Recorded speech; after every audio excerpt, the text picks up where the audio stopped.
Namaste. Good evening. This is Dr. Aparna. I am an Ayurvedic psychotherapist, a passionate Ayurveda and psychotherapy infopreneur, medical writer, a neuropsychology and psycho-oncology educator. In my pursuit to address, promote, and propagate Ayurveda and psychotherapy globally, I come up with talk throughs and discussions on Ayurveda, mental health, psychotherapy, and related aspects. So, in the previous session, we were discussing the book, The Power of Your Subconscious Mind. So, basically, what it says is you are the architect of your destiny. That means in this book the author contemplates a theory that the subconscious mind has a powerful effect on everything we do and experience. So he says that if we as an individual can believe in something and visualize it clearly, we can remove all the mental blocks to achieve the desired results. So, for example, you will not become a millionaire by saying, I am a millionaire, I am a millionaire, I am a millionaire. So, you will grow into wealth conscious by building into your mentality the idea of wealth and abundance. So by building the idea of the wealth and abundance, and by that wealth and abundance mentality, and work on building wealth and abundance. So mere visualization, or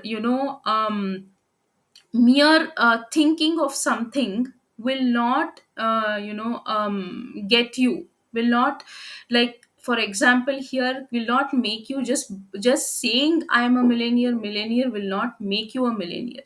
If you want to be a millionaire, you want to become a millionaire, then you have to have the get into the wealth consciousness by having the mentality and the idea of wealth and abundance, and you have to work in that direction.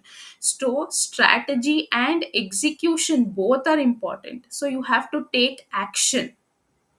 So the author says, what author means here is a huge or vast treasure is hidden inside you. That is your subconscious, and you have to open your eyes and see it. So the here the author also explains why merely the law of attraction doesn't work, or why how it will work. So the law of attraction is a fantastic concept in itself, but if it doesn't work if you don't work on it. As I said, for example, if you want to read a book, then you will have to pick the book and start reading it. You can't keep the book under your pillow and you say that whatever there is inside the book, it will go into my mind. No, you have to pick the book and start reading it. You can't say I will read a book, I will read a book. No, you can't imagine reading a book. You will have to pick the book and start reading it. So the law of attraction is a fantastic concept. It only works if you work on it. It will not work if you don't work on it. So you can't just sit on the sofa and tell yourself that you want to read the book and the book will come to you. No, you have to go, get up, pick the book to read it. And you have to open the book and start reading it. So, in the same way, if you want to achieve your goals, then you will have to work on your goals. No one will come to you and say, hey, you sit there, I will work on your goals. No, it's not going to happen. So, if you want the law of attraction to work, you have to work on it. You have to work on your goals. So, while explaining the power of subconscious mind, the author talks about Murphy talks about visualization and affirmations. So he says this is the best way to train your subconscious mind and get the most out of it. So he talks about visualization and affirmations. So what does he say?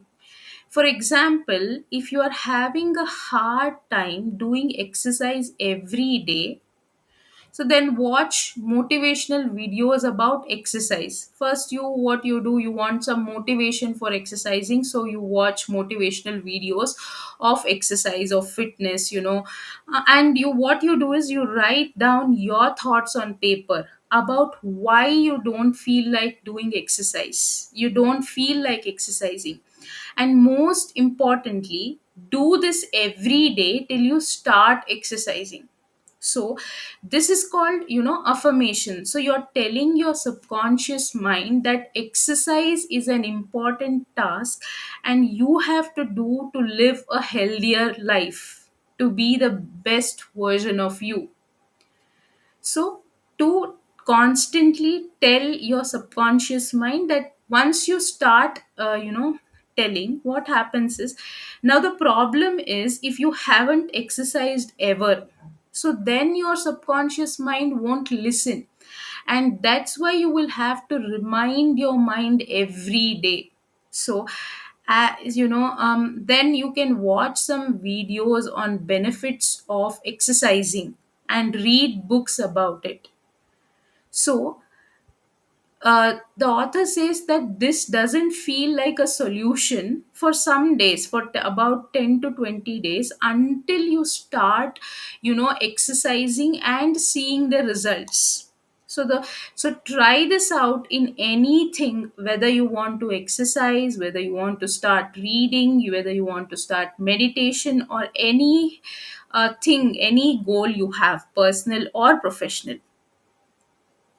So you have to, you can do, you can have affirmations, you can visualize it, you can, get into the state of action, unless and until you make it a habit.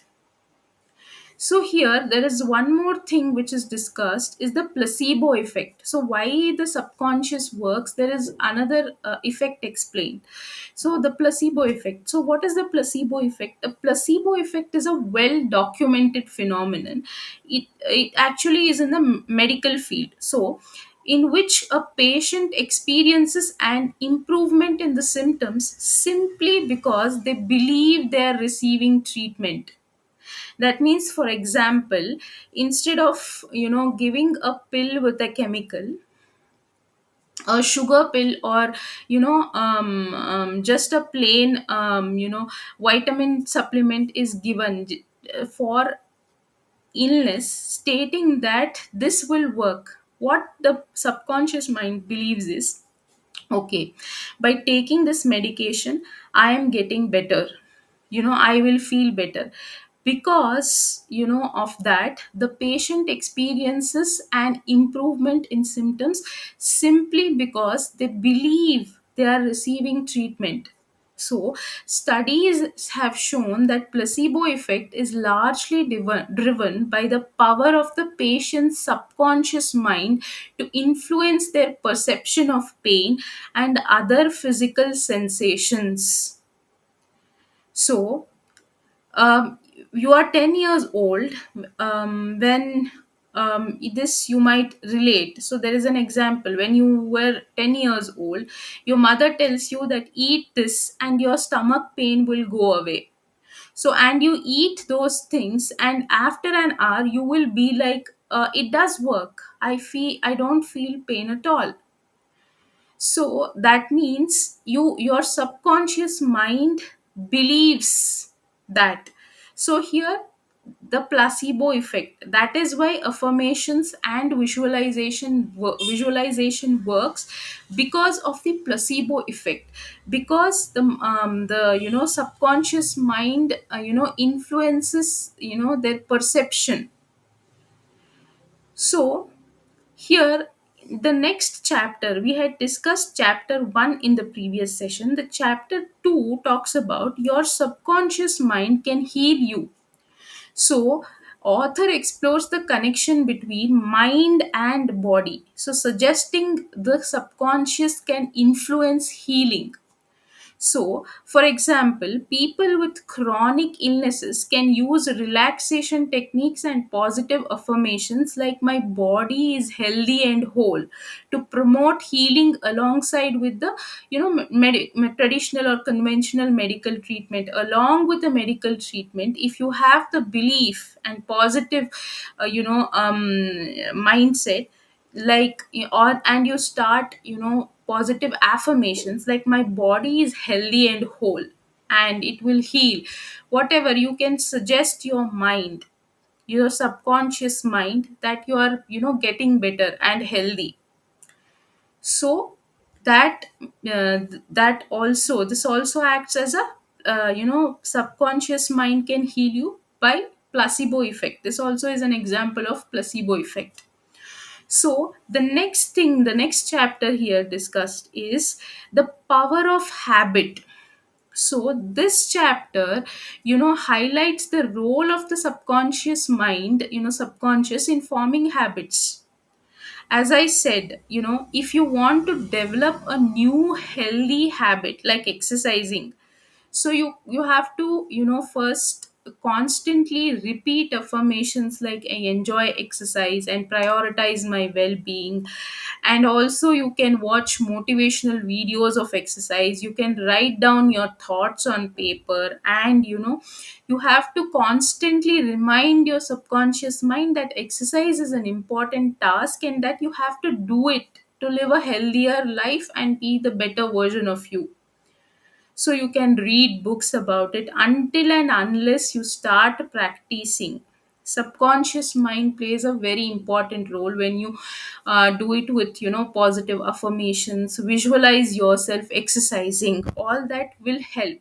And you will have to take action. By that you can take action as well. So this is what being talked about. So the role of subconscious mind plays a very important role in forming habits. It could be anything, it could be exercising, it could be reading, it could be journaling, it could be anything which you want to pursue, achieve personally or professionally. It could be any professional goal as well. So let's end the session for today, and in the next session we'll discuss the remaining chapters.